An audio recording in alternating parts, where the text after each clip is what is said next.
저는 30대 초반의 남자입니다.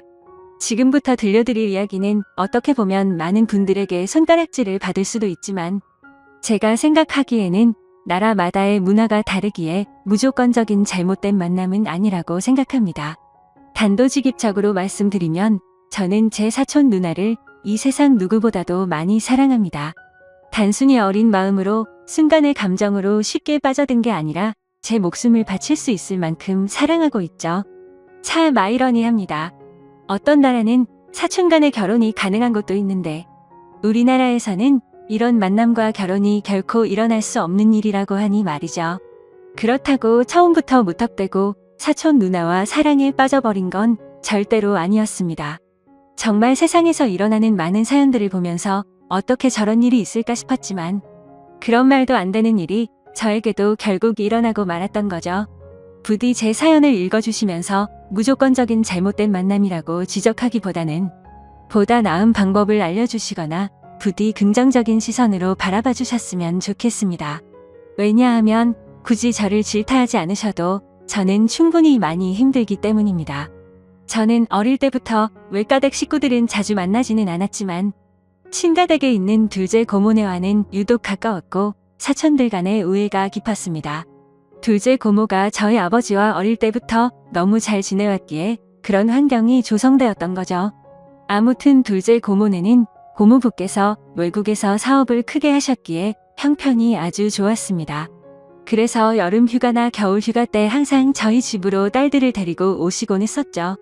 그것도 잠깐 와서 며칠 정도를 지내고 가는 수준이 아니었고 한번 내려오면 방학 기간이 끝날 때까지 오랜 시간을 머물고는 했었습니다. 그때는 그런 방문이 좋기도 하면서도 정말 싫기도 했었습니다. 어린 나이에 혼자 놀지 않아서 좋기는 했지만 TV를 보려고 할 때면 박 터지게 싸우고 그랬기 때문이죠. 심지어 저는 외동 아들이어서 혼자였는데 고모네 딸은 3명이었습니다. 첫째 누나는 저보다 2살이 많았고 나머지 동생 둘은 저와 동갑과 2살 아래였었죠. 그래서 같이 친하게 잘 놀다가도 막상 싸우기만 하면 저 혼자 3명에게 둘러싸여서 엄청 울었던 기억이 나네요. 그리고 첫째 누나가 저보다 나이도 많았었고 그때 당시에는 누나가 저보다 키도 컸고 힘도 강했기 때문에 저는 말 한마디 대꾸도 할 수가 없었고 억울한 감정이 많이 들었습니다. 어떻게 보면 집주인이 손님한테 안방을 빼앗겨 버린 그런 기분이었던 것 같네요. 아무튼 그렇게 몇 년 동안을 고모네 식구들한테 당하다 보니 저는 너무 짜증이 났었습니다.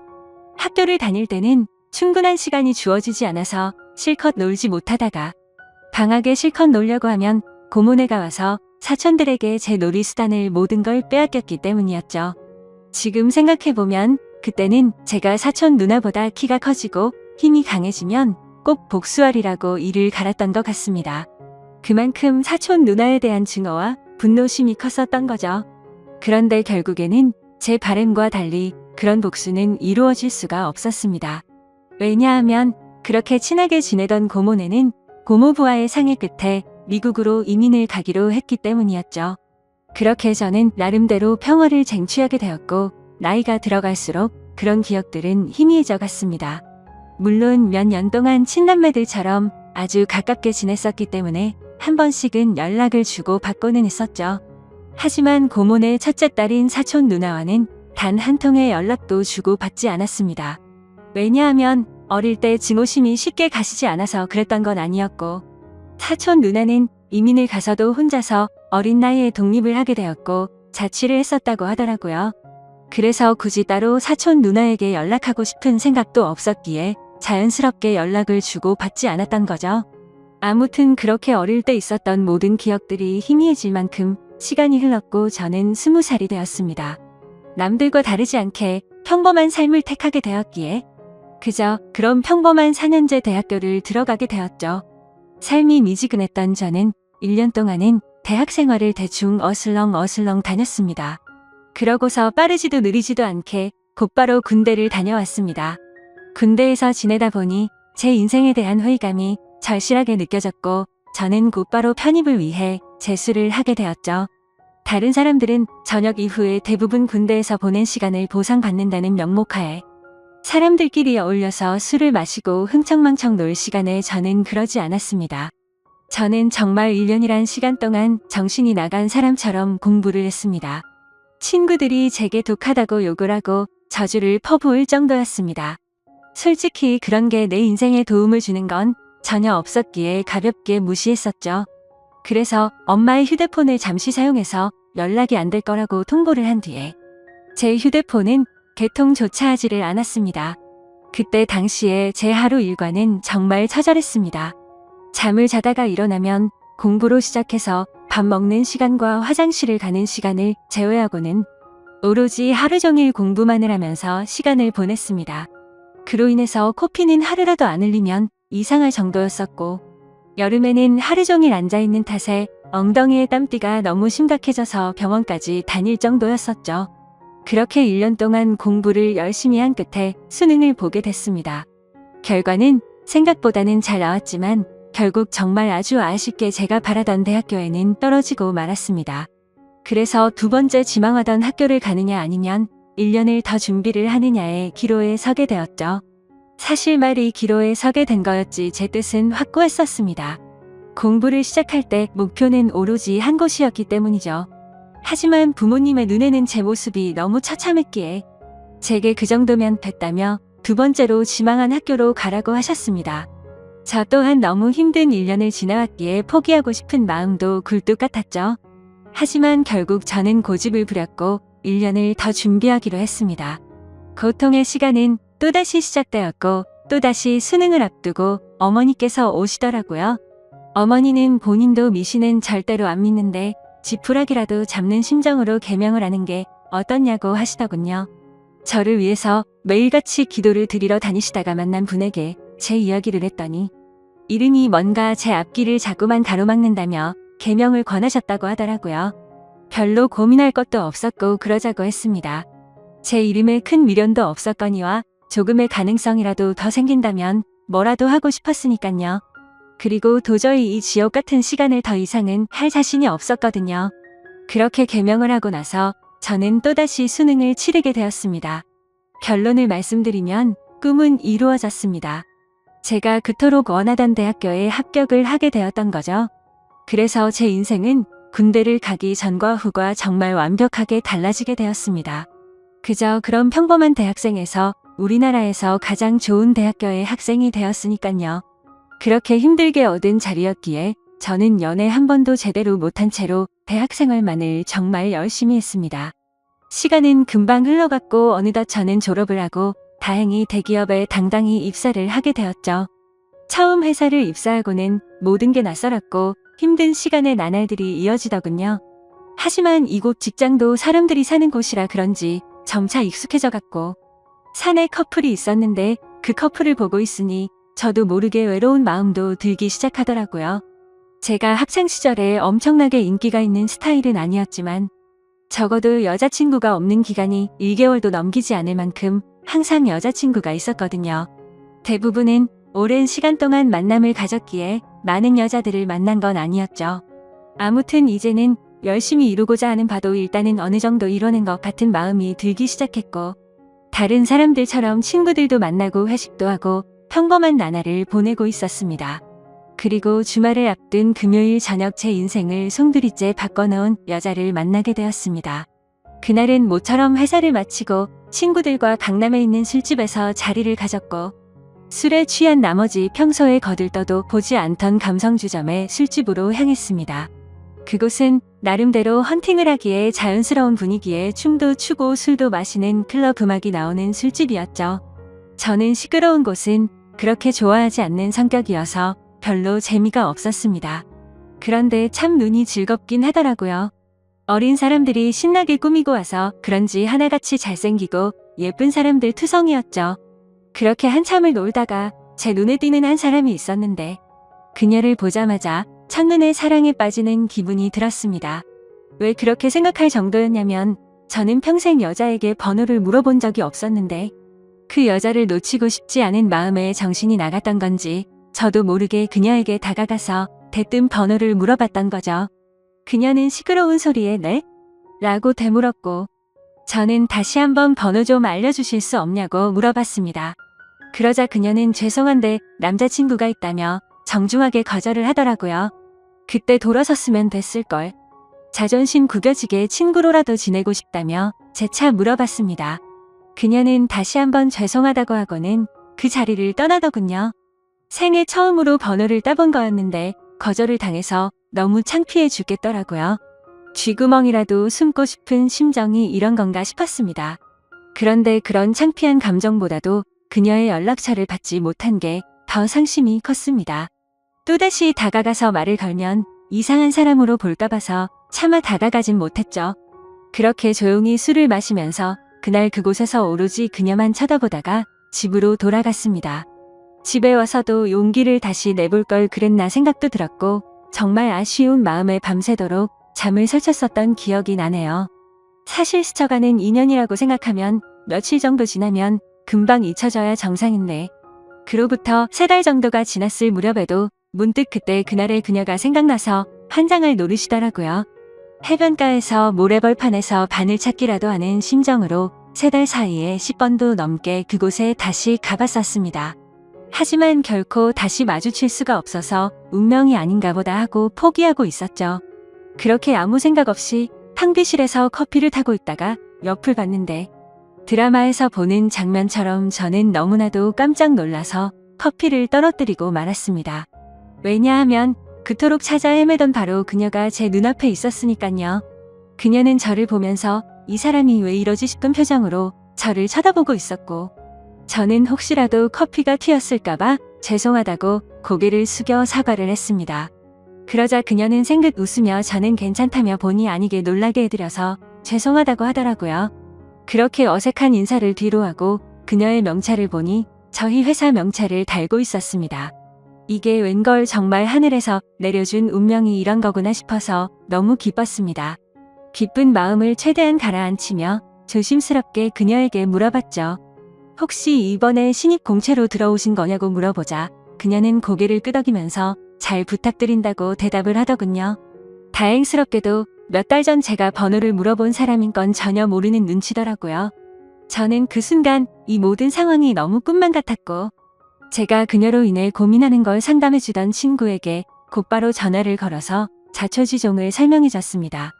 친구의 반응도 어떻게 그런 일이 있을 수가 있냐며 말도 안 된다고 말하면서 놀라더라고요. 아무튼 그날 이후로는 회사에 출근하는 발걸음이 그렇게 행복할 수가 없었습니다. 그리고 그와 동시에 슬픈 마음도 쉽게 가시지가 않았죠. 왜냐하면 그녀의 손에는 커플링으로 보이는 반지가 끼어져 있었고 그동안 멍청하게 잊고 지냈던 생각이 들었습니다.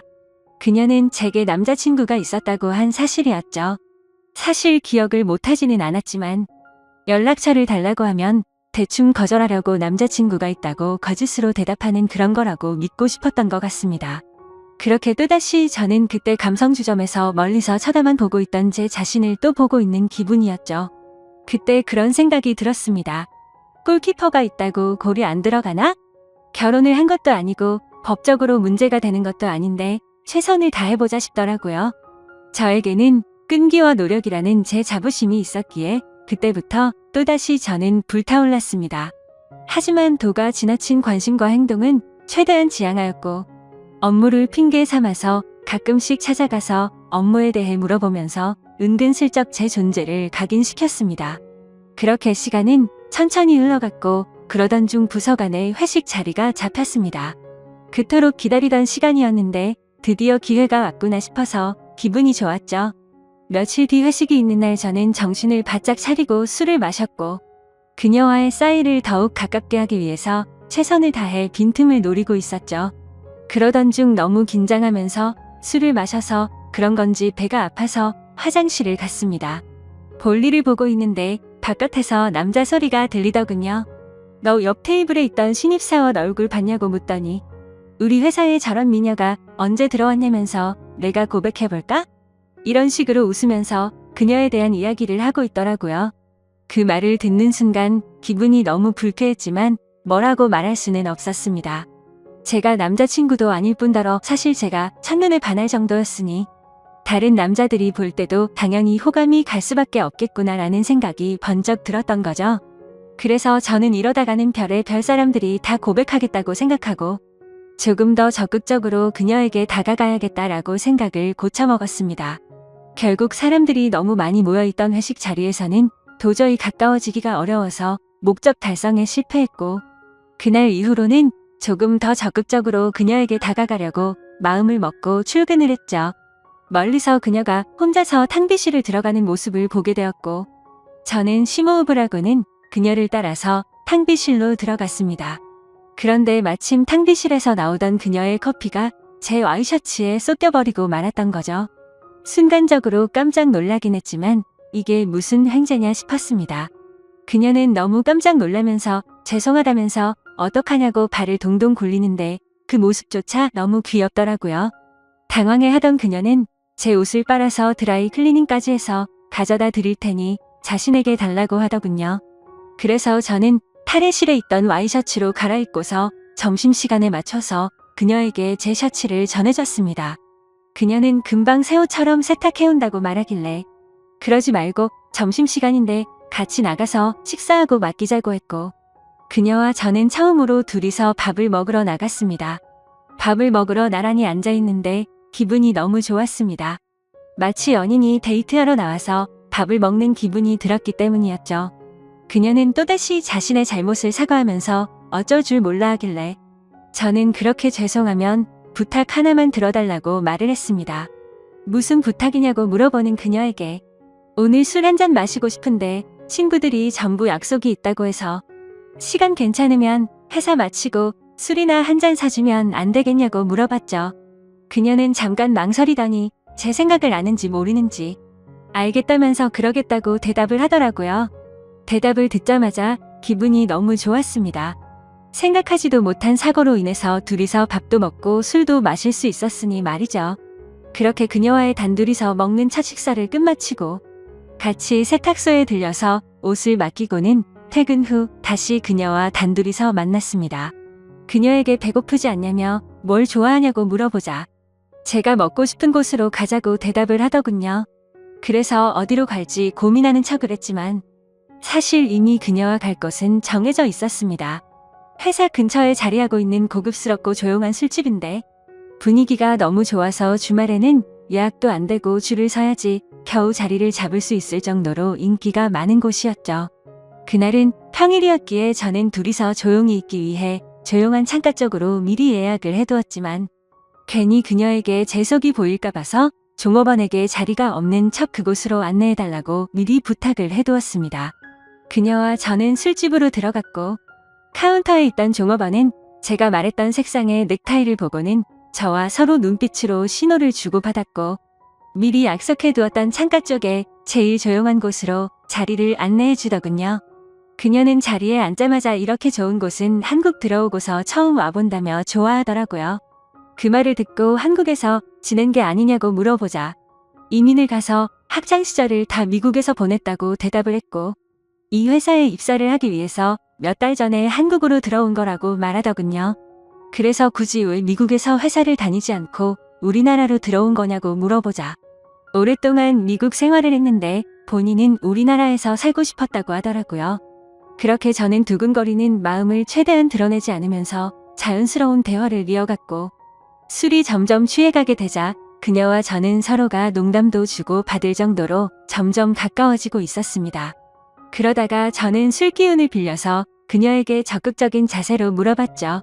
손에 낀 반지는 커플링인 것 같은데 한국에 들어온 지 얼마 안 됐을 텐데 남자친구는 한국에 있는 건지 미국에 있는 건지 물어봤습니다. 그녀는 손가락에 있는 반지를 만지더니 웃으면서 대답했습니다.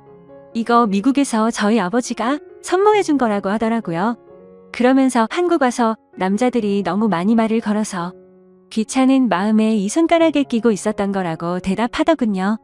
그 순간 천국에 있으면 이런 기분인 건가 싶으면서 구름에 앉은 것처럼 기분이 좋았습니다. 그동안 가장 마음에 걸렸던 게 그녀의 남자친구였는데 사실은 남자친구가 없다라고 하는 순간 모든 걱정이 눈 녹듯이 사라지게 된 거죠. 저는 그녀에게 조금 더 다가가고 싶은 마음은 굴뚝 같았지만 아무래도 수많은 남자들이 이런 모습을 보였을 테니 저는 그러지 않으려고 조심했습니다. 그런 모습이 그녀의 호기심을 자극시켰던 건지 약간은 무뚝뚝하게 행동하는 저에게 그녀는 관심을 갖기 시작했는지 제게도 질문을 하더라고요. 선배님은 여자친구 혹시 있으세요? 라고 물어봐서 저는 없다고 대답을 했죠. 그러자 그녀는 그러시구나 대답을 하는데 약간은 입꼬리가 올라가는 모습을 보았습니다. 뭔가 순간적으로 그녀도 내게 관심이 있을 수도 있겠구나 싶더라고요. 그때부터 들뜬 기분으로 소주 대신 위스키도 괜찮냐고 그녀에게 물어봤고 곧바로 위스키를 마시기 시작했습니다. 제 인생에서 제 돈 주고 마시는 가장 비싼 위스키여서 그런지 술이 정말 술술 넘어오는데 취기도 엄청 빨리 올라오더라고요. 그래서 저도 모르게 그동안 있었던 모든 일들에 대해서 그녀에게 모두 밝히고 말았습니다. 몇 달 전 우연히 만나서 첫눈에 반하게 되었다는 사실부터 시작해서 너무 성급하게 말을 걸었던 게 후회돼서 몇 달 동안 그곳에 찾아간 것도 이야기했고 회사에서 처음 만난 순간부터 너무 꿈만 같아서 오늘 이렇게 술을 마시러 오는 순간까지 이 모든 것들이 기적인 것만 같고 행복하다고 제 진심을 담아서 고백했습니다.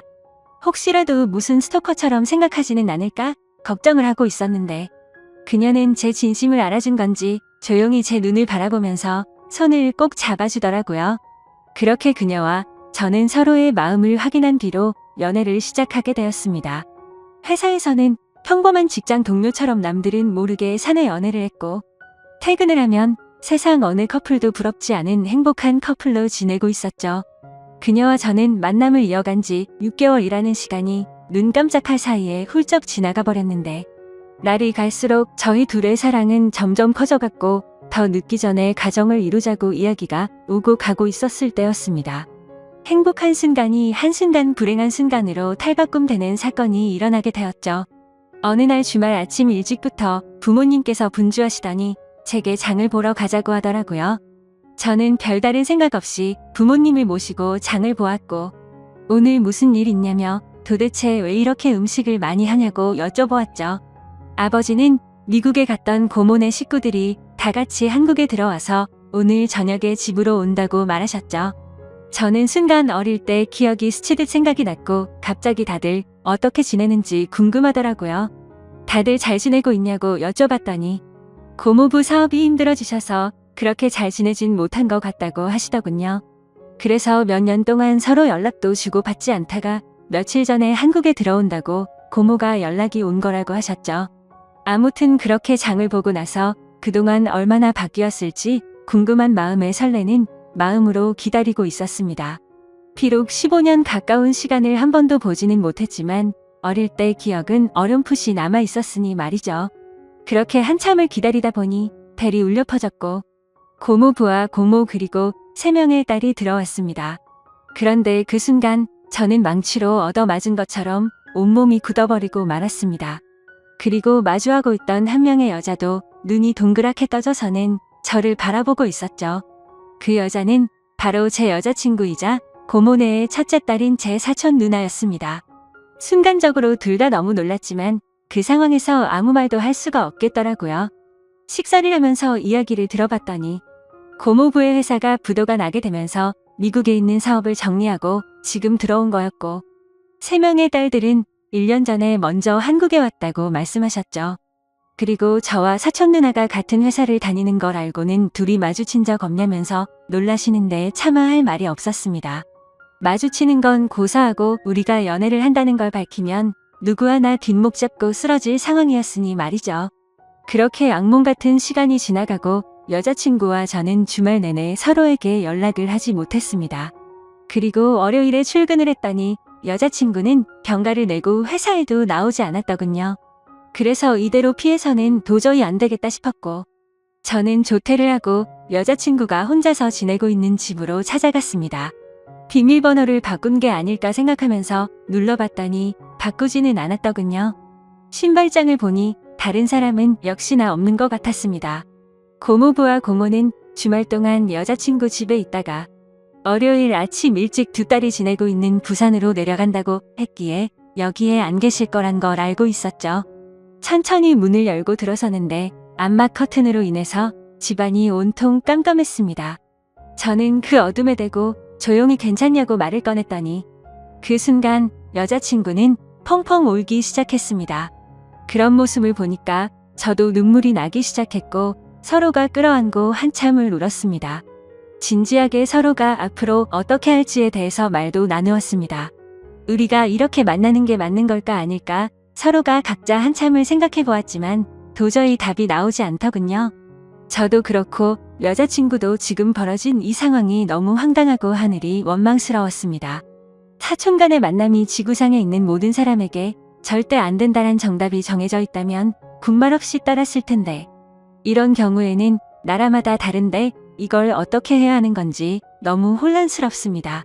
결국 저와 여자친구도 도저히 해답을 찾을 수가 없었고 서로가 시간을 갖고 생각해보자고 한 지가 2주가 지났는데 차마 답이 나오지가 않네요. 지금은 서로 회사에서 마주쳐도 아무 말도 못하고 있는 상황이고요. 가슴이 터져버릴 만큼 답답한데 어떻게 하는 게 맞는 걸까요? 솔직히 저는 그녀를 너무 많이 사랑하고 제 목숨도 바칠 수 있기 때문에 부모님께는 너무 죄송스럽지만 여자친구와 저와의 사이를 모두에게 비밀로 하고 아무도 모르는 다른 나라로 이민을 가서 행복하게 살고 싶습니다. 만약 여러분들에게 벌어진 상황이라면 어떻게 하실 것 같으신가요? 많은 분들의 의견을 들어보고 싶습니다. 감사합니다.